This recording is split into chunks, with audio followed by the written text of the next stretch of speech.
Salvador Subirán, nos hable ahora sobre lo más reciente en pancreatitis crónica y autoinmune.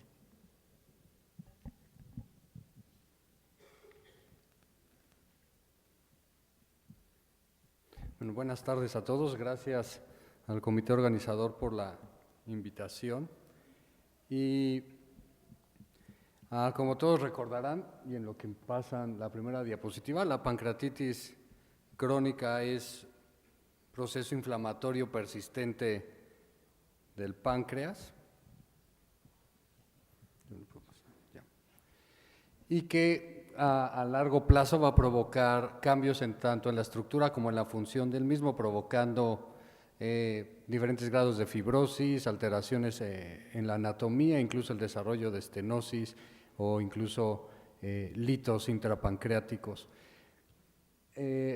La pancreatitis autoinmune, por su parte, es un subtipo, se considera que es un subtipo de pancreatitis crónica y es un subtipo muy especial porque tiene características clínicas y morfológicas muy particulares que ustedes ya deben de conocer y que es quizá la única forma de pancreatitis que tal vez podamos curar de manera casi total porque responde muy bien a un tratamiento con esteroides.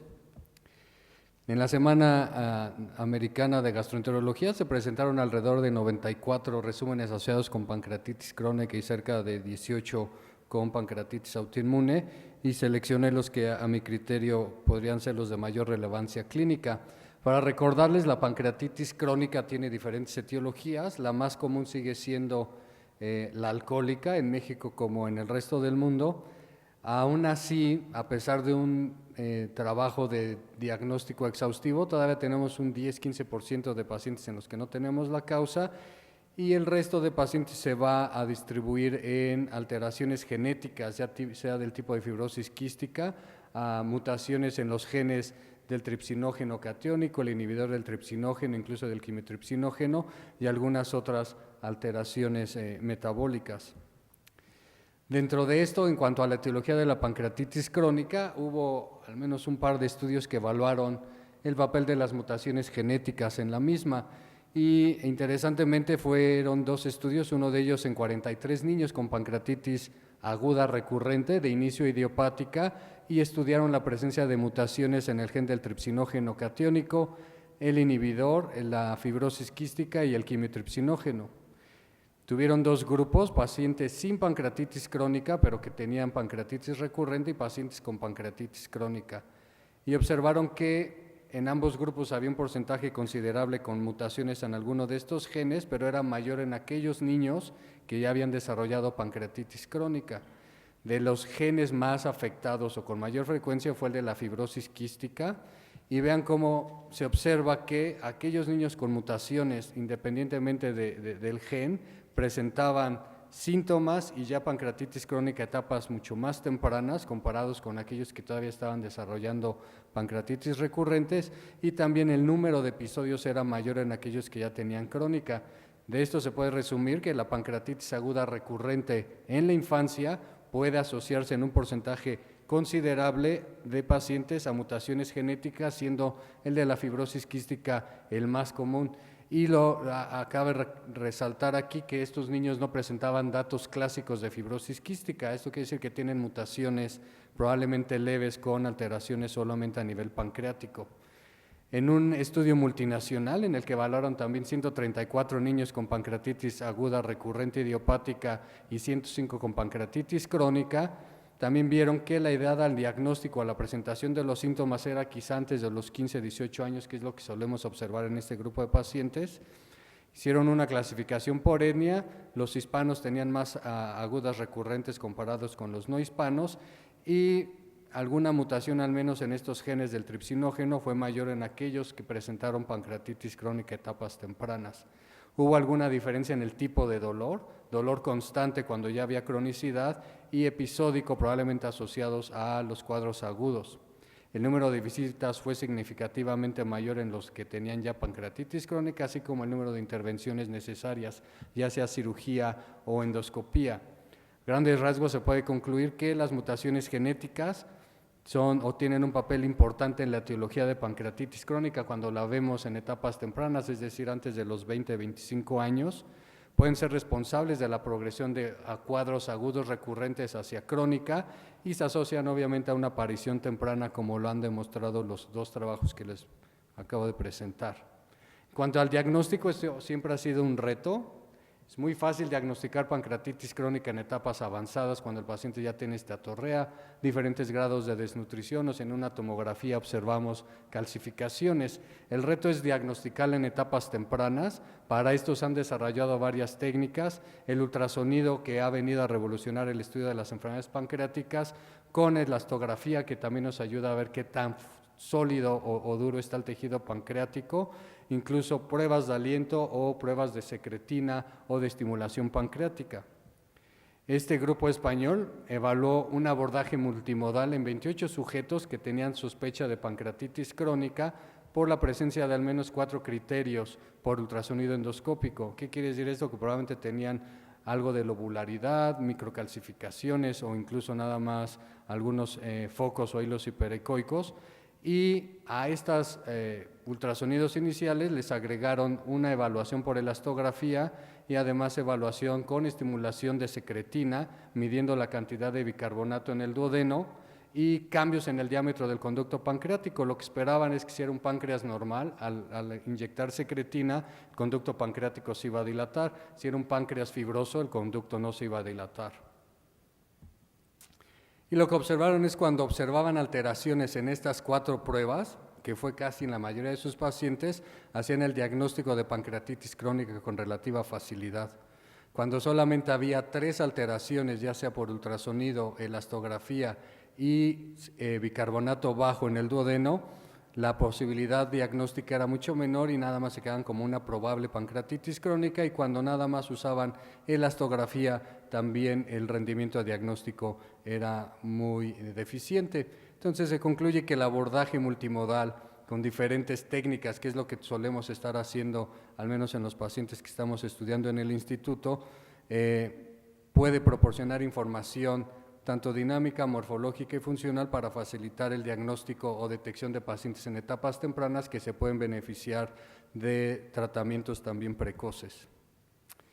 En cuanto a tratamiento de la pancreatitis crónica, además de lo que ustedes saben que es darles enzimas pancreáticas, mucho del tratamiento va enfocado a ayudarle al paciente con sus complicaciones, y una de estas es el dolor. Hay muchas causas de dolor en la pancreatitis crónica, puede ser por isquemia, presencia de pseudoquistes o quistes de retención que provocan mucho dolor, neuritis, que también es responsable de algunos cuadros, procesos inflamatorios, obstrucción duodenal y sobre todo litiasis, sobre todo a nivel del conducto, que va a provocar dilataciones. Cuanto a esto, se presentaron al menos 2 metaanálisis, un par de metaanálisis. Uno de ellos evaluó 27 estudios para un total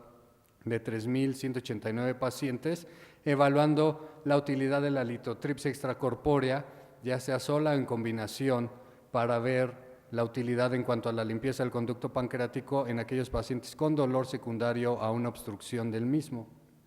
Y lo que observaron es que la litotripsia en pancreatitis calcificante se asocia a tasas elevadas de descompresión ductal. Muchos de esos casos no necesitaron ir a endoscopía, mejora la calidad de vida, alivia el dolor o incluso reduce el uso de narcóticos, y por supuesto también mejora mucho la función exócrina al desobstruir el conducto pancreático y facilitar la salida de enzimas digestivas.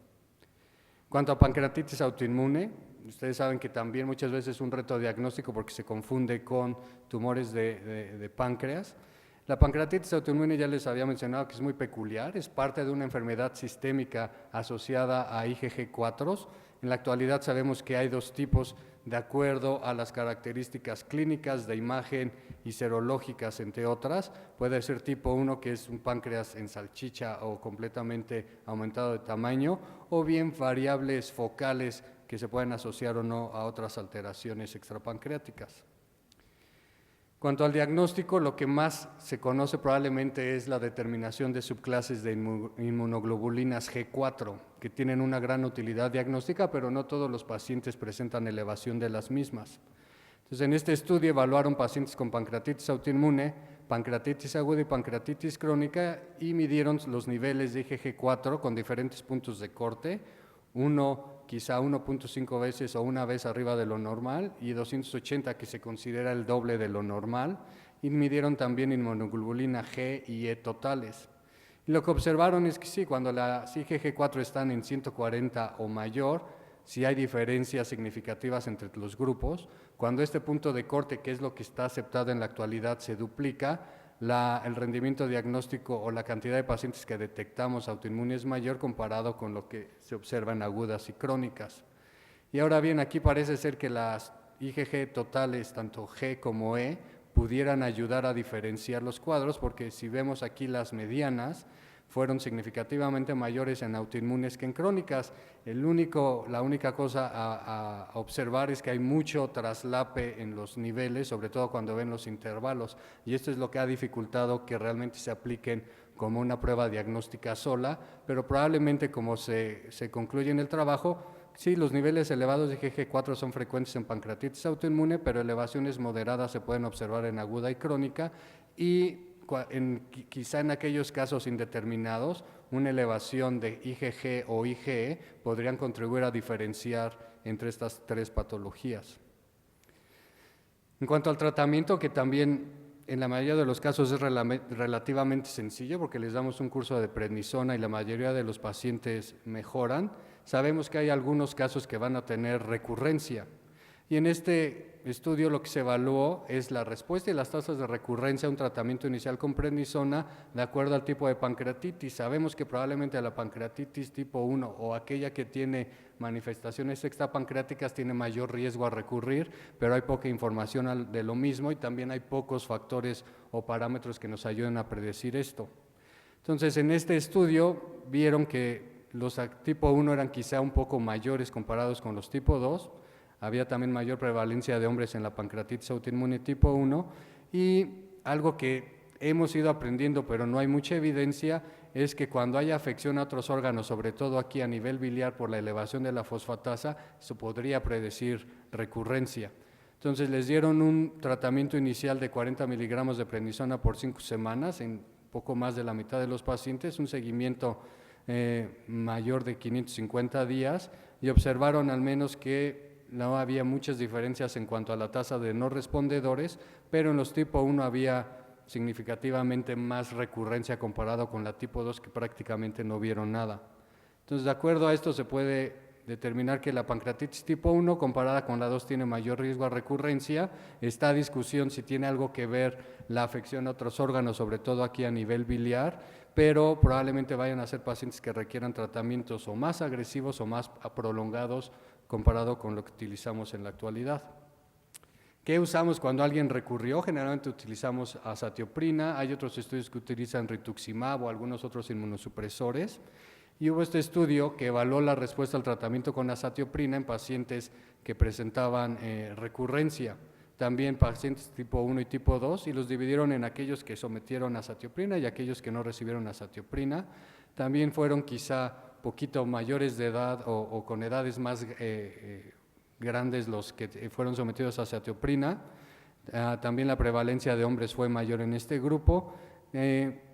Similar al estudio previo, hubo más tipo 1 en este mismo grupo también, y las IgG4 solían estar también más elevadas, y también un mayor involucro a otros órganos o órganos extrapancreáticos. El seguimiento fue alrededor de 2 años, y la recurrencia antes de someterlos al tratamiento con azatioprina fue mucho mayor en este grupo, que puede estar relacionada con que había mayor porcentaje de pancreatitis tipo 1 y mayor afección a otros órganos. Y posterior a darles tratamiento con azatioprina, de este grupo solamente recurrió el 30%.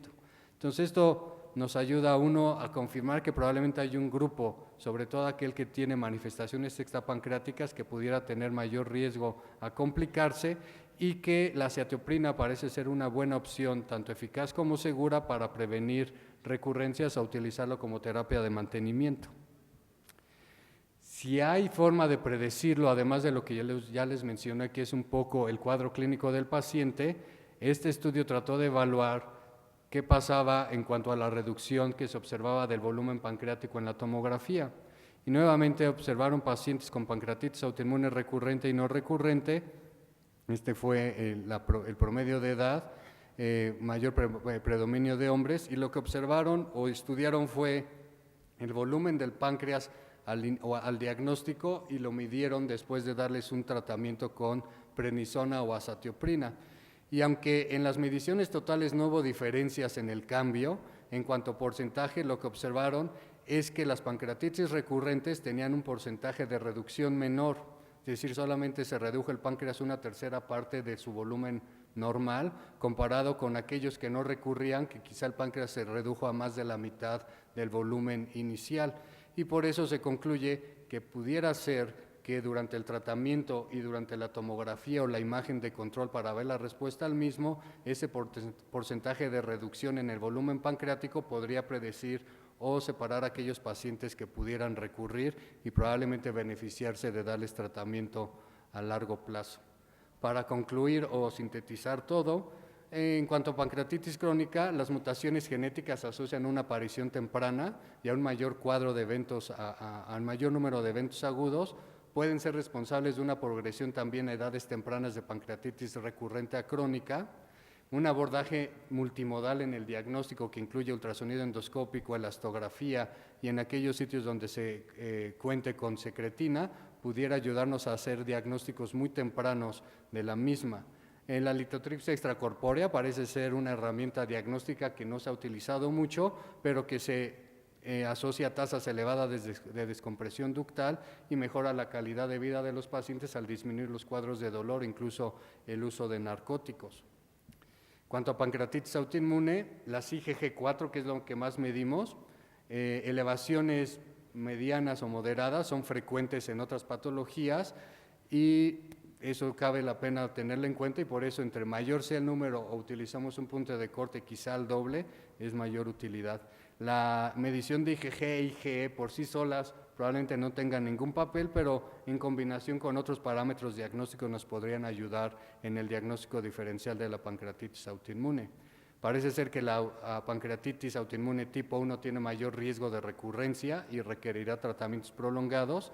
En aquellos casos que recurren, la azatioprina puede ser uno de los fármacos de elección para prevenirlas y mantener a los pacientes en remisión y el porcentaje de reducción de volumen en las tomografías del volumen pancreático pudiera ser una forma que nos ayuda a seleccionar a aquellos pacientes con alto riesgo a recurrencia. Gracias. Muchas gracias, Mario. Bien, le pediremos al doctor Miguel Ángel Ramírez Luna, quien es gastroenterólogo endoscopista, adscrito a la unidad de endoscopía, al departamento de endoscopía del Instituto